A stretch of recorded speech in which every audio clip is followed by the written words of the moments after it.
Okey. Syarat untuk naik untuk hujan bukit tu mesti beri signal kanan dulu. Ingat tak ya, syarat untuk TJBJ lah. Okey. Tali pinggang mesti pakai. Jalan.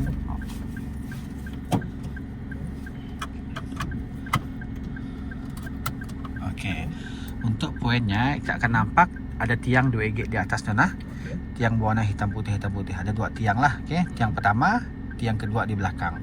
Okey, kita naik kita target tiang pertama ya berhenti selari dengan cermin sisi. Okey, cermin sisi kita tak naik, cermin sisi berhenti selari dengan tiang pertama. Tayar depan kita akan tepat masuk dalam kotak kuning di atas tu. Boleh ha, kotak kuning nampak ha? Okey, signal dah. Okey, cara naiknya lepas kelas. Macam buat biasa ha. Biar kereta gerak dulu. Okey. Boleh lepas habis kelas. Tekan minyak sedikit, fokus tengah ha. Jalan. Tekan minyak jangan takut. Okey, tiang pertama belum clutch, brake perlahan. Okey, boleh ha. Okey, tarik handbrake. Okey, tarik je. Okey. Relax, tarik nafas dengan berebut ha. Buka cermin sisi. Buka cermin. Okey. Tangga tak ada keluar, tengok luar. Tayar depan masuk dalam kotak kuning. Masuk nak?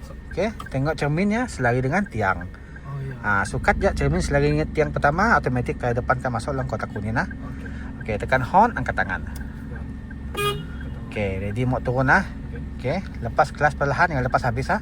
Sampai kereta ada rasa naik. Okey, lepas kelas perlahan. Okey, kita akan rasa kereta ada gerak ke depan. Lagi jangan takut lepas. Okey, lepaskan brake kaki. Brake kaki lepas. Okey, lepas lagi kelas sikit. Okey, stay ah. Stay.